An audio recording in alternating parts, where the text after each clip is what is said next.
São 7h43, 7h43 da manhã desta segunda-feira, dia 15 de maio. Bom dia para você que sintonizado em 102.9, nos ouvindo pelo rádio ou nos acompanhando pela internet, né? Estamos ao vivo também lá pela página Vale FM 102.9 no Facebook ou no aplicativo da Vale FM que você baixa gratuitamente aí no seu celular.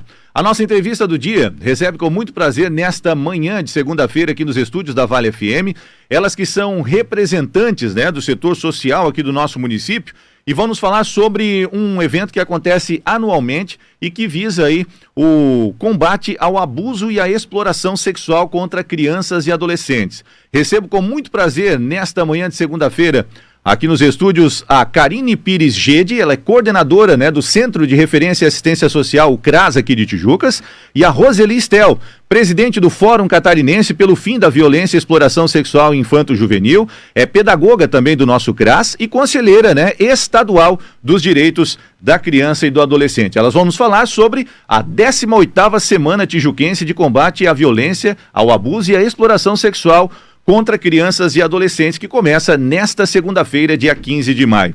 Roseli, muito bom dia, prazer aí tê-las novamente aqui para falar de um tema tão importante, né? Bom dia a todos nessa manhã fria, né? Mas realmente é muito importante a gente estar presente e conversando sobre esse tema. Karine, seja bem-vinda, muito obrigado pela presença aqui também. É importante que os representantes do CRAS estejam aqui repassando de forma direta para a nossa comunidade o trabalho que vocês realizam de forma permanente, na verdade, né? Sim, bom dia a todos os ouvintes, e a gente se sente muito feliz em estar aqui, né, para conversar sobre as nossas ações no CRAS e também sobre essa atividade do dia 18. Pois é. Ô Rose, como eu falei, é uma semana que acontece anualmente, né, de conscientização de um trabalho que vocês atendem casos praticamente toda semana, né? É verdade, na verdade o CRAS ele é incumbido de fazer esse combate na prevenção, né?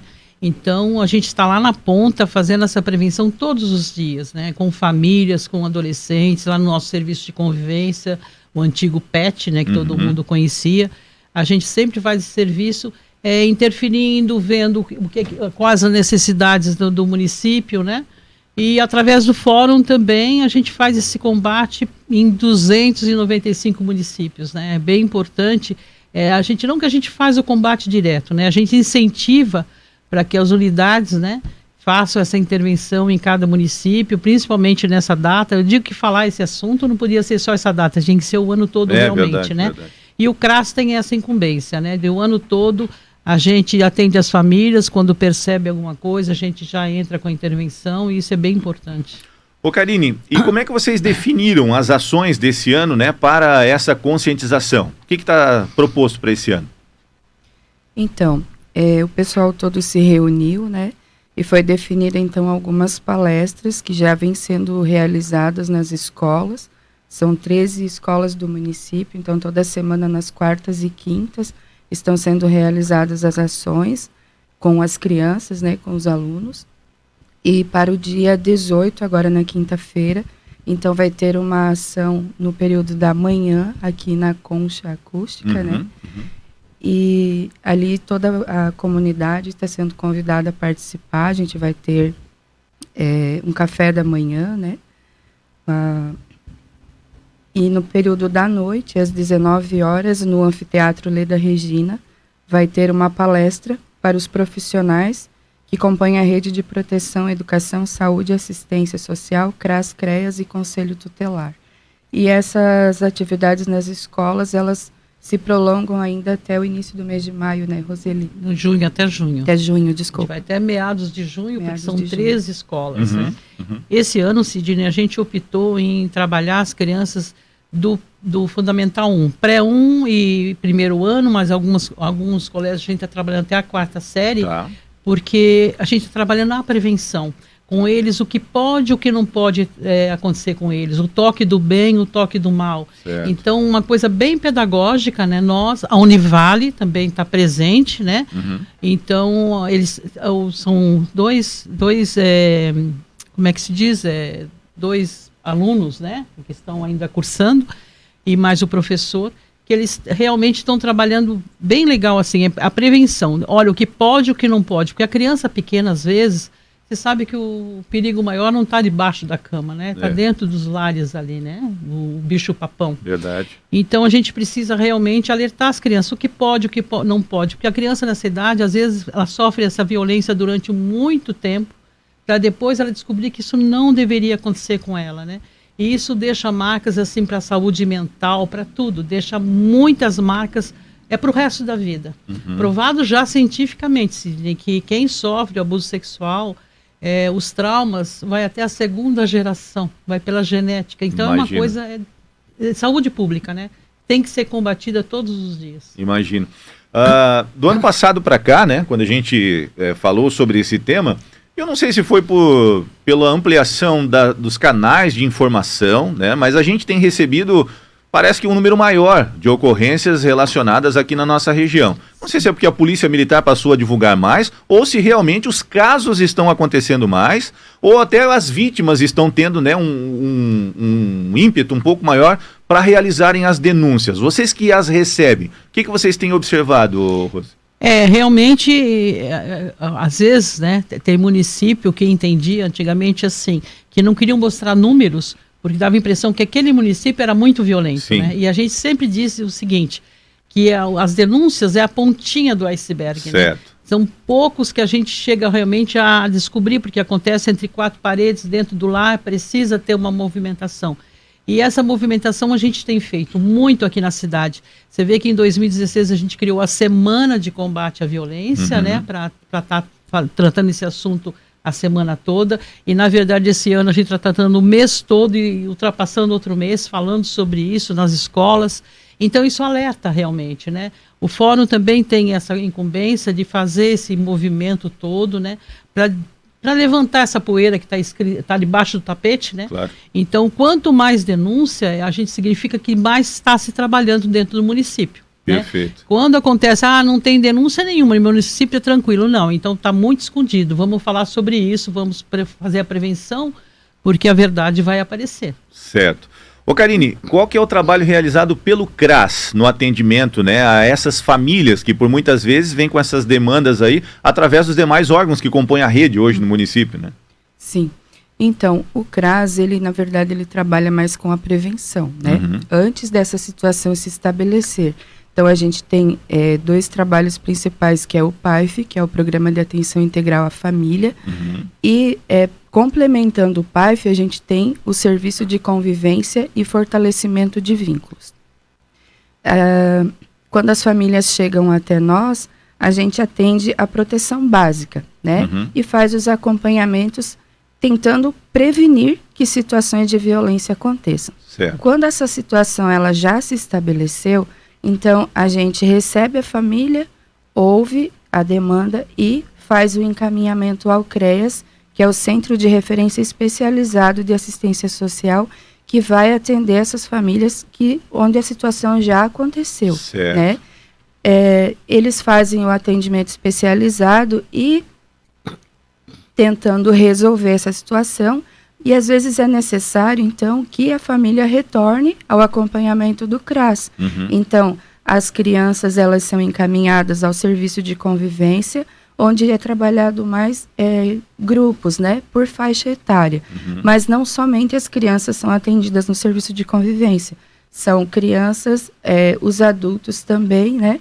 Hoje nós temos, nas terças e quartas-feiras, nós temos um grupo de manhã e um grupo de tarde, que é atendido no serviço de convivência, e temos um grupo de mulheres na quinta-feira à tarde. Que legal. O grupo de mulheres, ele acontece ali no CRAS, né? As crianças do serviço de convivência são atendidas lá no bairro Santa Luzia. Certo. E nos próximos meses a gente pretende começar também um grupo de idosos. Que legal. E todo esse trabalho ele é feito no sentido de prevenção, mas como eu estava falando antes, quando a situação ela já aconteceu, então o CREAS atende e essas pessoas elas são então o público prioritário de atendimento no serviço de convivência. Então essas crianças elas vêm para ser atendidas lá, né? Então são crianças que estão em acolhimento, são crianças que já sofreram alguma violência. Eu falo mais crianças porque nesse momento é o grupo que a gente tem atuando, né? mas os grupos, as pessoas atendidas são a família em geral, né? Que são acompanhadas ali no PAIF, onde a gente trabalha diversas ações, atendimentos individualizados, atendimento em família, ou nesses grupos, buscando sempre, como o próprio nome diz, fortalecer os vínculos, sejam os vínculos familiares ou os vínculos de comunidade. Certo. Né? Então, é basicamente isso que a gente trabalha. Legal. Essa explicação da Karine é legal, Roseli? Por quê? Porque geralmente os casos em que acontecem abusos, violências, que são relatados aqui pela gente através do que a polícia nos repassa, muitas vezes, né? É nítida a questão da desestruturação familiar. Né? Geralmente aí é o padrasto que abusou da enteada, ou mesmo um familiar, né, até com vínculo de sangue que acaba abusando, né, de própria filha, de filho, né? Isso acontece muito e é impressionante como a maioria desses casos tem esses laços muito próximos, né? Como você bem enfatizou aí no início da sua fala. Pesquisa científica, Cílio, diz que 75% das violências acontece dentro do lar e por aquela pessoa que deveria estar cuidando a criança, né? Sim. Pasme você que o pai está em primeiro lugar. Olha só. Tá? A gente sempre achou que o padrasto, né? Sim. Não, o pai está em primeiro lugar. Aqui em Tijucas é o padrasto, mas a nível nacional é o pai que está em primeiro lugar, né? Segundo o padrasto, terceiro é os tios tal, e depois os avós, aquele avô que nem é tão avô, né? Certo. Ou a pessoa muito chegada da família que convive diariamente com aquela criança, né? Certo. E o quanto é importante a gente estar realmente fazendo esse trabalho, Sidney, porque uma criança, vamos supor assim, a gente já está atendendo agora aquela faixa de 5 a 9, 10 anos, né? Então a criança abusada, a criança que sofre uma violência nessa idade, ela vai mostrar pelo comportamento dela, por isso que a gente vai fazer no teatro para professores, educadores e saúde, né? Porque ela apresenta, pelo comportamental dela, ela apresenta sinais que às vezes o adulto não entende aquilo como um pedido de socorro. Claro. Né? Então, é bem importante, a gente já fez isso o ano passado, o delegado doutor Alisson, né? Estivemos lá e veio a Ângela Chaves, que acho que ela esteve aqui comigo, né? Foi fantástica a entrevista. Ela sofreu, né, violência do pai e do irmão, teve um filho do pai, um filho do irmão, hoje é socióloga. Então, ela fez esse alerta aos professores, né? O quanto é importante esses professores estarem atentos para os sinais, né? E quais são os sinais? É aquela criança que chega no pátio na hora da brincadeira, ela se esconde, ela fica no cantinho, ela não gosta do toque, ela às vezes começa com irritabilidade, com choro, ou apresentar um comportamento sexual muito avançado para a idade, ou então totalmente fechado para a idade, né? Eu digo que aquelas crianças que se trancam dentro da roupa, assim, se fecham, né? Então é bem importante os professores estarem atentos, porque isso vai levar mais tarde a uma droga, vai levar a uma prostituição, vai levar o abusado, muitas vezes chega ao abusador mais tarde, né? Então são tendência a suicídio, né? Automutilação, tantas coisas que levam, né? Porque a parte psicológica fica destruída, claro, né? Lógico. Então precisa essa intervenção realmente do CRAS, do CREAS, né? Da saúde, precisa dessa intervenção e psicólogos, tudo para que essa criança consiga trabalhar aquilo, né, que sofreu quando já está estabelecido, né, e que ela consiga superar. Eu digo que nem superar tudo, né, porque como a Ângela Chaves disse, né, até hoje ela sofre consequências disso, imagina, né, mas tentar melhorar ao máximo, né, após um derrame total na vida da pessoa, que a pessoa possa se recuperar e ter uma vida mais tranquila, né? Feliz daquele que consegue tirar esse tipo de situação como estímulo para ajudar outras pessoas, como é o caso da Ângela. O caso da Ângela. O caso da Ângela foi um caso, assim, de superação realmente, mas ela disse que até hoje, às vezes a gente vai abraçá-la para despedir, ela tenta empurrar a gente, porque é uma tendência de quem sofre a violência não deixar nenhum adulto, né, se agarrar, empurrar. Não confiar nos adultos. Então, assim, são tantas coisas, né, que eu acho tão importante o trabalho realmente que esse fórum faz desde 98. O ECA foi criado em 90, em 98, 120 pessoas se reuniram lá em Chapecó e resolveram realmente criar uma instituição que mexesse com a população, que fizesse campanha, que falasse sobre isso, né, que instituísse essa fala, porque a sexualidade ainda é um tabu para o nosso povo, né? Às vezes a gente vai conversar até com profissionais sobre sexualidade, o profissional tem um certo tabu. E enquanto isso existir, né, a gente não prestar também atenção nas crianças, no comportamento, ele é hiperativo, ele é autista, e se cria um monte de coisa para a criança sem um médico diagnosticar, e às vezes ela está pedindo socorro como a Ângela, né, que ia para a escola bêbada, né? O pai abusava e nunca um professor perguntou para ela por que você está chegando dessa forma. Com 14 anos teve o primeiro filho, ninguém perguntou quem é o pai dessa criança. Ela queria que perguntasse. Né? Para depois... Ela conta, né, que tinha muito medo do pai, porque o pai tinha matado um tio, nunca foi preso, o pai amolava a faca e dizia que ia enfiar na barriga dela. Certo. Então ela queria que alguém perguntasse. Ela tem uma desculpa que perguntaram, eu tive que dizer, né? E nunca ninguém perguntou, né? E ela sofreu isso até os 17 anos, quando teve que sair fora de casa. Lamentável. É lamentável. Ô, Rose, foi citada a questão da rede de atendimento, né? Em Tijucas, quais órgãos compõem essa rede ativamente? Pessoal que realmente participa disso hoje aqui. É o CRAS, é o CREAS, é o Conselho Tutelar, né? É a delegacia, é a promotoria que vai na ponta, né? Depois vai tudo para a promotoria. Sim. Esqueci de algum órgão? Acho que não, né? Então, são os órgãos que... O Conselho Tutelar está lá na ponta, né? E ele tenta... Olha, eu tenho visto, porque...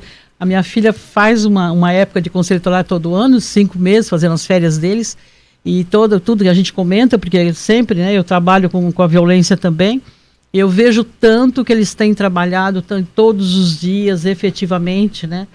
Eu acho importante dar um recado também para os professores serem assim, porque muitas vezes o professor chama o conselho, percebe alguma coisa, né, o conselho vai, atende, e depois ficam esperando uma notícia, mas a notícia é proibida, sigilo. A partir do momento que ele atendeu, tudo tem que ser feito sob total sigilo, né, para garantir, né, os direitos dessa criança. Então, nem professor, nem ninguém vai saber o resultado disso, né? Muitas vezes pode até, uma hora de repente, vazar para a mídia, mas é muito raro, porque se faz com muito cuidado, para que aquela criança seja preservada realmente, né? Então, às vezes eu vejo o professor, mas a gente faz a denúncia e não vê nada. Não vai ver realmente, né? É errado se ele ver, porque lógico. A criança tem que ser preservada. Faz parte do protocolo mesmo. Faz parte, né? Totalmente. Se um conselheiro, ele jogar isso para a mídia, ele pode ser jogado, inclusive, se perder o cargo, porque não pode. Claro. Já que você citou o Conselho, nós estamos em período de inscrições, né, para novas eleições do Conselho. Então vamos convidar a comunidade realmente interessada nesse tema a participar, né, Rose?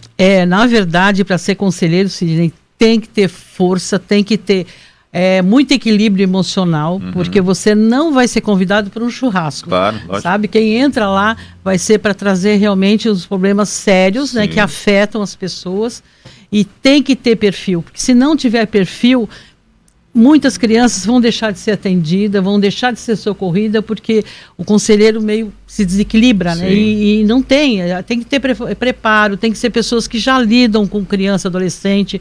Até o edital acho que está para ser corrigido e sair isso, né? Que foi pedido pelo CONANDA e foi pedido pelo SEDCA, que sejam pessoas que já trabalham na área, já têm um certo conhecimento, né? Porque se você chegar nu e cru para trabalhar no Conselho Tutelar, você tem que entender o ECA de cabo a rabo, porque se você não conhecer o ECA, você não consegue pautar teus ofícios que manda para frente, para o MP, né? Então tem que ter conhecimento, tem que gostar do ser humano, tem que saber acolher aquele ser humano de uma forma, né? Então é bem importante isso. Perfeito, então a comunidade fique atenta aí, né? Pois as inscrições para a eleição do Conselho, que acontece agora no final do ano para o próximo exercício, de 2 anos, está aí, né? Em 4 anos. 4 anos, isso. Inclusive a nossa secretária Bianca, né, estará aqui em breve para falar um pouquinho mais a respeito disso, convidar a comunidade a prestigiar. Isso é bem importante. Ô Karine, para a gente pontuar então, por favor, convide a comunidade, né, aqueles que puderem estarem envolvidos nas ações desta semana. Isso. Então, no dia 18, que é um dia assim que a gente pode convidar toda a comunidade para participar, a partir então das 8h30 a gente vai ter o acolhimento do pessoal ali na concha acústica. A partir das 9 teremos a apresentação da Associação Musical União Tijuquense. Legal. 10 horas vai ser servido um lanche. 10h30 teremos a apresentação dos projetos do FIA, que é o Fundo da Infância e Adolescência.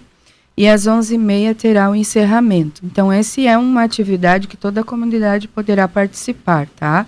Quinta-feira, dia 18, no período da manhã.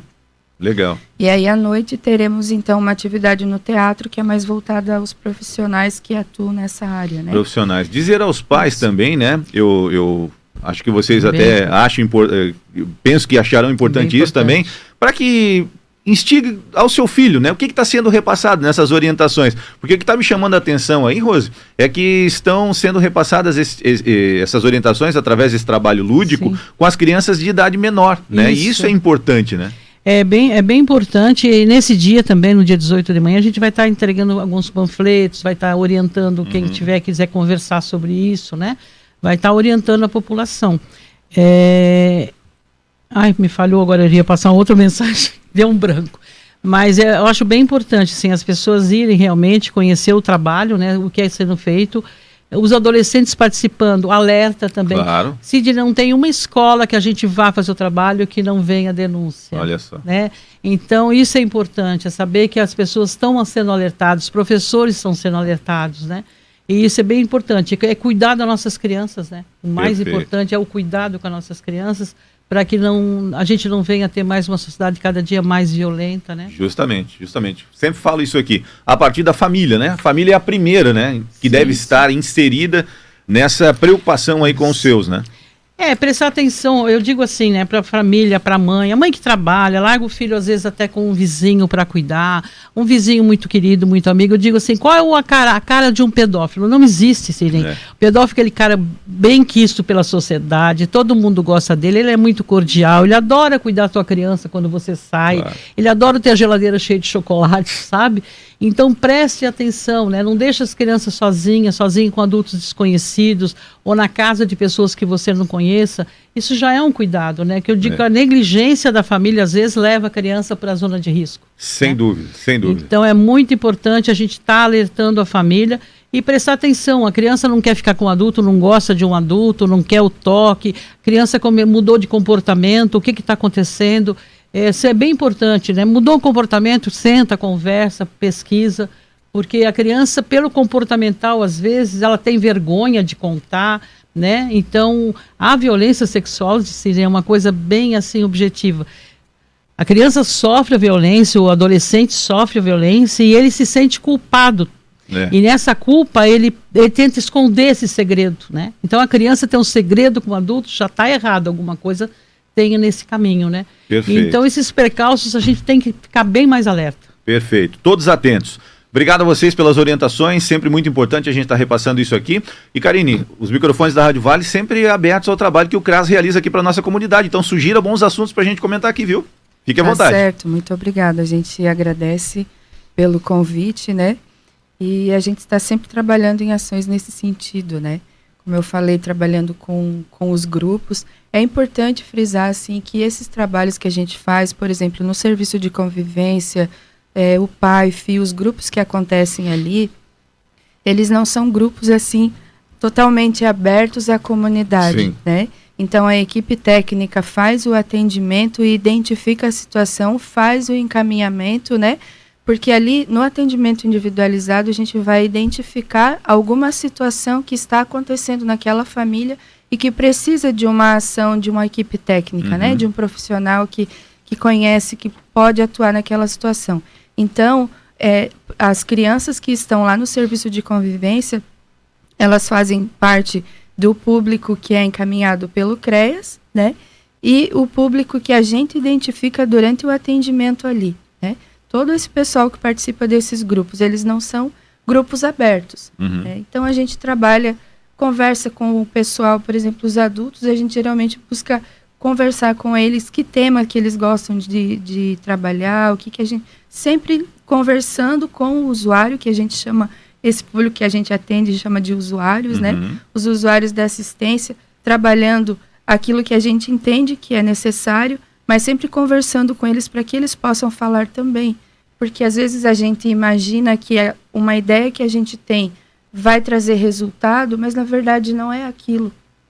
Porque quem vive a realidade são as pessoas, então a gente precisa ouvir, né, claro. O que eles querem que seja feito, o que eles gostariam que acontecesse também, para que a gente tenha resultado também nessas ações, né? O diagnóstico mais direcionado possível. Exatamente. Né? Eu acho bem importante, quando a gente fala em assistência social, em CRAS, muitas pessoas acham que lá é só lugar para buscar uma cesta básica. É verdade, né? Infelizmente. E não, o trabalho que a gente faz, a cesta básica, é uma coisa esporádica realmente para socorrer uma família na hora do sufoco, né?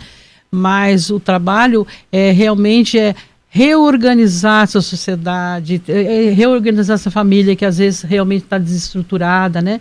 Então esse é o trabalho, e é um trabalho formiguinha, né, que não aparece tanto, mas faz uma diferença nas famílias. Verdade. Quando você consegue mudar aquela realidade, aquela família começa a caminhar com os próprios pés, né? Eu sempre acredito naquilo que não é você dar o peixe, é você ensinar a pescar, né? E se a pessoa está numa zona de perigo, você tirar da zona de perigo e dali para frente ela caminhar, né, com os seus próprios pés. Sair das suas dependências. Esse é o trabalho realmente que o CRAS foi criado para isso, né? Porque antes a gente tinha somente um assistente social, né, na assistência social, e não tinha esse programa e daí se percebeu a necessidade dessas famílias precisam de um apoio maior. Então esse é o trabalho que a gente faz em cima da prevenção, né? E quando o direito já foi violado é o CRES, que é o Centro Especializado, né, de Assistência Social. E esse trabalho é um trabalho realmente que parece que não tem tantos holofotes em cima, não aparece tanto, mas faz a diferença para cada família. Show de bola. Obrigado a vocês, bom trabalho, viu? Contem sempre com a gente. Obrigada, bom dia a todos. Conversamos, portanto, com a Karine Pires Gede e a Roseli Stel, para você ficar sabendo, né, você que quer saber mais sobre a programação da 18ª Semana Tijuquense de Combate à Violência, ao Abuso e à Exploração Sexual de Crianças e Adolescentes, você pode acessar o portal oficial do município de Tijucas, né, www.tijucas.sc.gov.br na internet, está tudo especificadinho lá sobre esta semana. 8h10, não sai...